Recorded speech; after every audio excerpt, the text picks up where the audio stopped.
deux choses. C'est pas évident de passer de l'espace, évidemment, à la food tech, mais par contre, c'est le dernier round pour 5 startups qui vont pitcher ici leurs solutions pour mieux manger demain. Comment on fait aujourd'hui pour créer, pour innover dans le secteur de la nutrition. Et ce sera d'ailleurs l'objet de la table ronde suivante. On parlera aussi nutrition et santé avec des invités. Mais parlons food tech. And now let's switch in English because of course all the speakers. Et on passe à l'anglais parce que nos orateurs vont adresser le marché international avec leurs solutions. Donc 3 minutes par pitch. Et j'appelle maintenant sur scène Nicolas Stefanovic, directeur de Yeasty. Oui, des applaudissements bien entendu pour accueillir Nicolas. Allez Nicolas, à vous.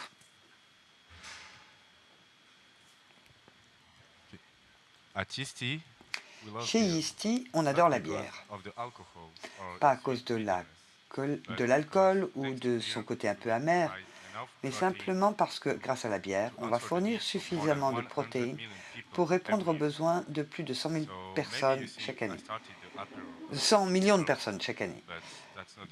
Donc, vous vous êtes peut-être dit qu'on s'intéressait à la bière pour son côté apéritif, mais pas du tout. On utilise la bière pour recycler un sous-produit, la levure, pour produire une farine riche en protéines utilisable dans de nombreuses applications. Aujourd'hui, les brasseurs ont deux options pour traiter leur levure. La première consiste à la sécher et à la revendre à des visées de nutrition. Ou alors la deuxième option, c'est de l'envoyer au tout à l'égout, ce qui crée des problèmes dans les stations d'épuration.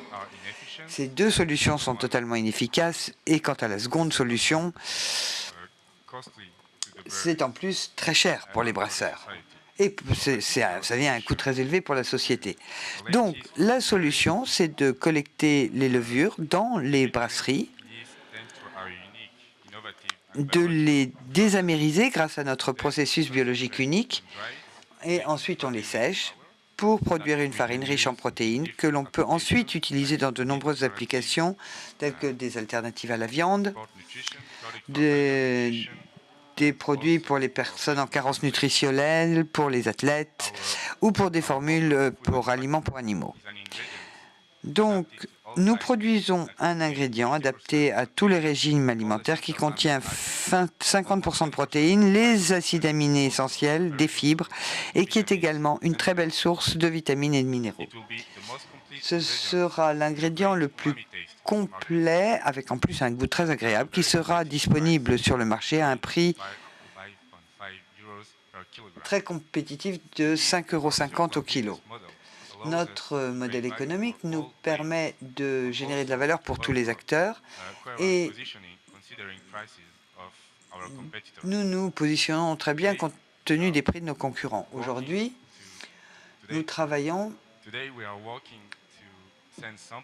pour expédier des échantillons aux clients qui ont déjà manifesté un intérêt pour nos produits et notre objectif est de commercialiser avec un objectif de lever 1 million d'euros pour finaliser la phase d'industrialisation.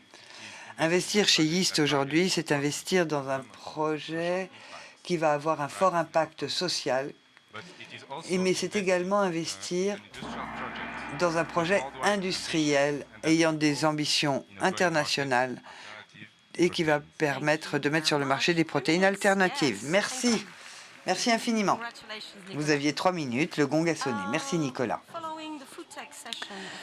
À la suite de notre session, on continue avec notre session Food Tech. J'appelle Raphaël Perron pour la société Cookie qui mélange l'alimentation et la robotique.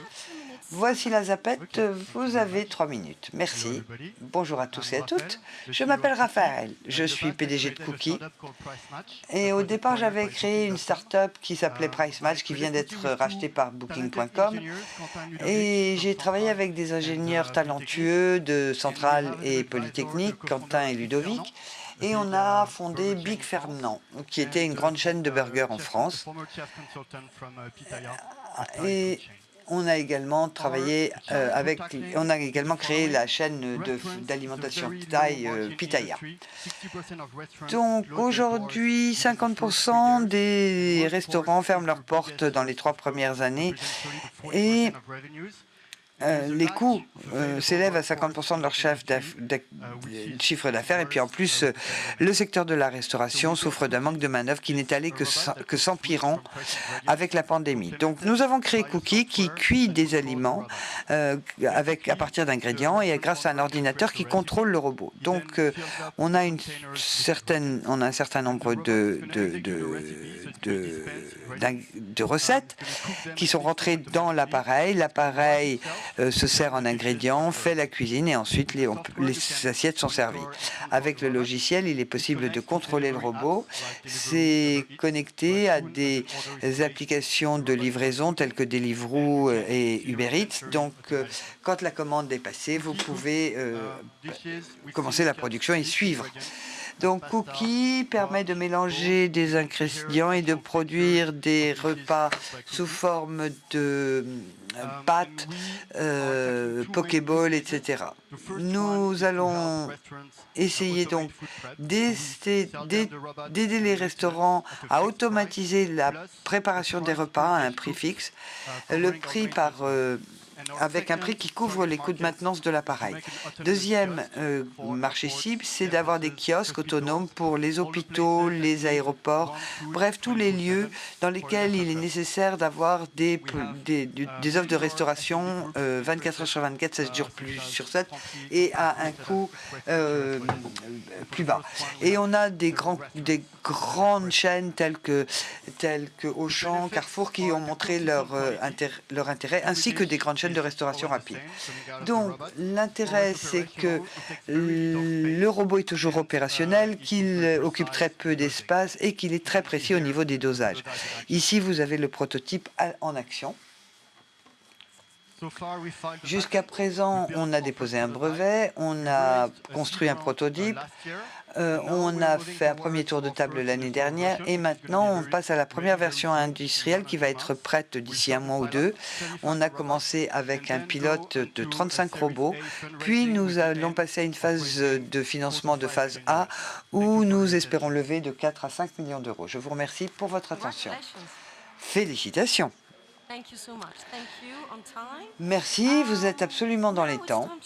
Donc maintenant, j'appelle Justine Lecaillé de Socoleg. Ça, c'est un projet très, très intéressant. Donc voici le Pavlov, à vous, Justine. Bonjour à tous et à toutes. Pensez-vous que les coquilles d'œufs soient des biodéchets? Je vais vous prouver le contraire. Tout a commencé par une observation double. D'un côté, vous aviez 160 000 tonnes de coquilles d'œufs qui sont jetées chaque année par l'agroalimentaire. C'est considéré comme étant des biodéchets, donc ça part soit en incinération, soit en enfouissement, mais c'est un coût pour l'agroalimentaire. D'un autre côté, vous avez de plus en plus d'entreprises dans le pet food, les suppléments alimentaires, qui essayent d'acheter leurs ingrédients plus localement, avec plus de transparence. C'est la raison pour laquelle nous nous sommes demandé s'il n'y avait pas d'autres moyens d'utiliser les coquilles d'œufs, parce que c'est réellement un trésor. Pourquoi est-ce que c'est un trésor? Eh bien, tout simplement parce que l'extérieur de la coquille, c'est du carbonate de calcium à 98%, et la membrane intérieure, c'est constituée de molécules très intéressantes, de l'acide hyaluronique, du collagène, des produits qui peuvent être utilisés dans de nombreux secteurs. Donc concrètement, voilà notre solution. On offre un service de collecte gratuit dans les casseries d'œufs. Ensuite, donc, on collecte les coquilles d'œufs gratuitement.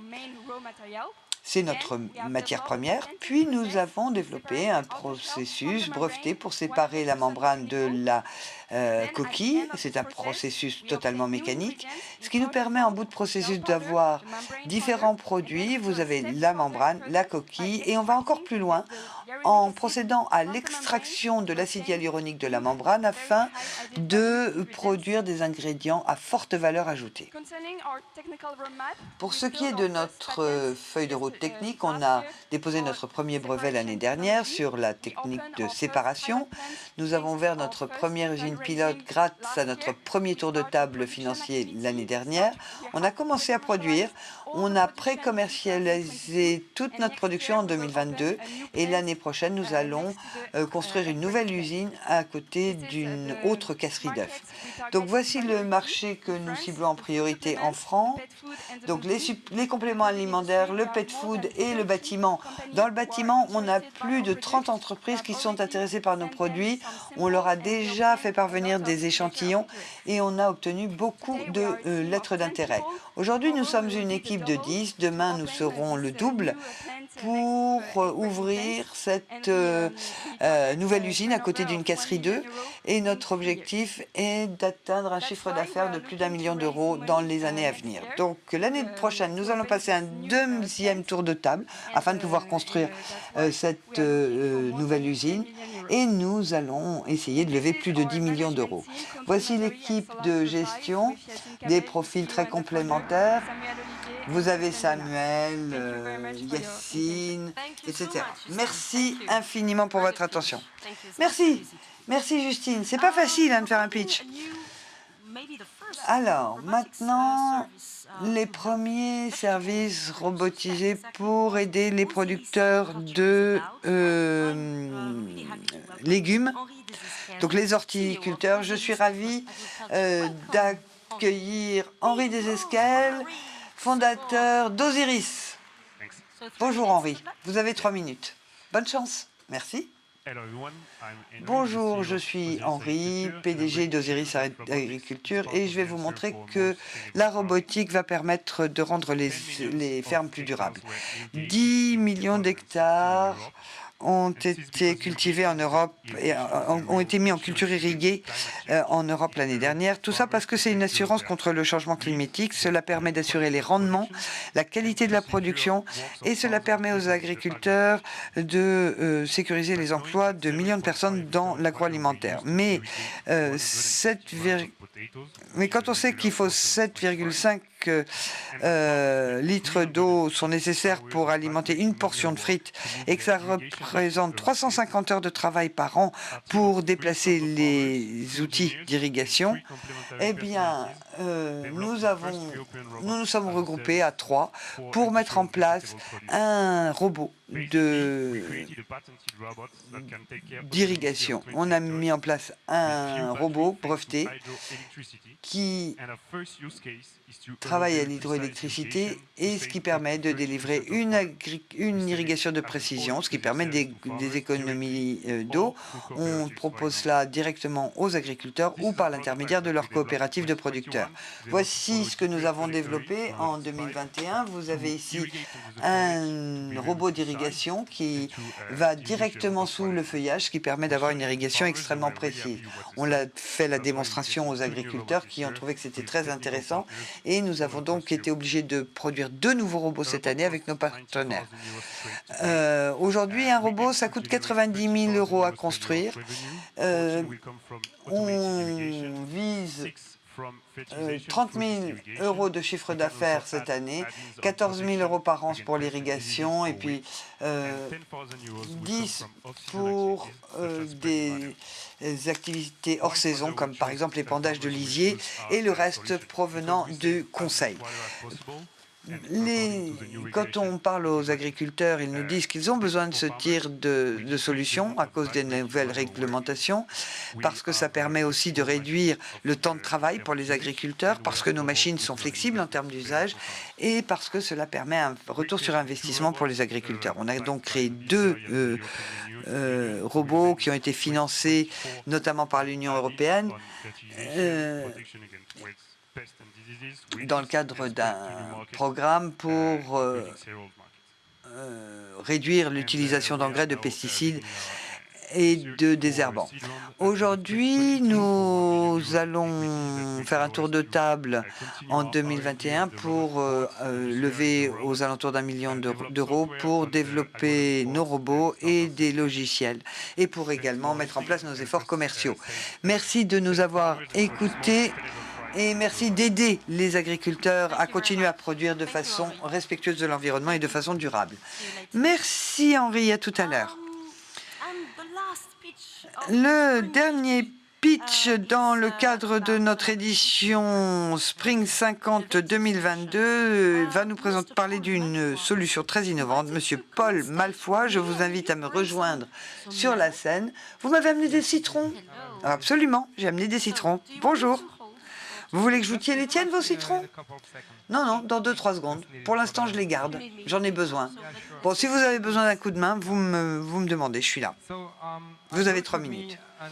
Oui, j'ai amené avec moi une aberration. Des fruits bio emballés dans du plastique. Pour autant, la protection plastique joue un rôle important. Savez-vous la quantité de produits alimentaires qui sont gaspillés en moyenne chaque année? 150 kilos par personne. Ça fait 10 millions de tonnes gâchées en moyenne chaque année en France seulement. Donc c'est un problème pour lequel nous avons essayé de proposer une solution qui soit plus écologiquement responsable, avec une protection des fruits et légumes qui crée d'abord une barrière physique et qui limite les échanges de gaz entre le fruit ou le légume et l'atmosphère, et qui crée une barrière biologique qui ensuite protège le produit contre les agresseurs, les champignons, les bactéries qui sont responsables de son pourrissement. Alors, à quoi ça ressemble tout ça? Eh bien, comme vous le voyez, avec ce citron que je tiens à la main, ou plutôt vous ne le voyez pas d'ailleurs, parce que c'est une barrière qui est totalement invisible, qui n'a aucun goût, aucune odeur, et qui est évidemment totalement comestible. Donc, en résumé, on prolonge la vie des fruits et légumes de plusieurs jours, ou voire de plusieurs semaines, et ceci sans altérer leur apparence ou leur goût. Maintenant, qui est l'équipe derrière ce projet? Eh bien, je voulais vous présenter mes deux associés. Je commence par Benjamin, ingénieur process de formation et qui est notre directeur des opérations aujourd'hui, et Valentin, qui est bioinformaticien et directeur scientifique aujourd'hui, et moi, Paul, je suis président et ingénieur agronome. Aujourd'hui, nous ciblons deux marchés, la banane et le citron, en France et en Espagne pour commencer. Nos clients sont les producteurs, qu'il s'agisse de producteurs indépendants ou qu'ils soient regroupés sous forme de coopérative, et nous fonctionnons au niveau des stations de conditionnement par lesquelles passent tous les fruits et légumes afin d'être triés, calibrés, lavés, traités avant d'être conditionnés. Et enfin, nous souhaitons commercialiser nos produits sous forme d'une poudre hydrosoluble. Aujourd'hui, nous avons besoin d'une levée de fonds pour nous accompagner dans cette transition dans le monde de l'alimentation et de l'agriculture. Donc nous avons besoin de votre soutien. Merci. Merci. Vous pouvez ramener vos citrons. Merci infiniment. Alors, les membres du jury, ça va être compliqué pour vous de sélectionner des gagnants. Mais félicitations à tous ces jeunes qui sont venus faire un pitch. C'était pas facile de faire ça en 3 minutes. Donc bravo à tous et à toutes. Et bien entendu, nous aurons une cérémonie de remise des prix tout à l'heure sur scène. Nous allons parler maintenant nutrition et santé. Et oui, il y a de l'innovation dans la nutrition. Par exemple, les protéines et les ferments du futur. C'est exactement ce dont nous parlons avec mon ami Alexandre, tout de suite après ce jingle et 4 nouveaux invités.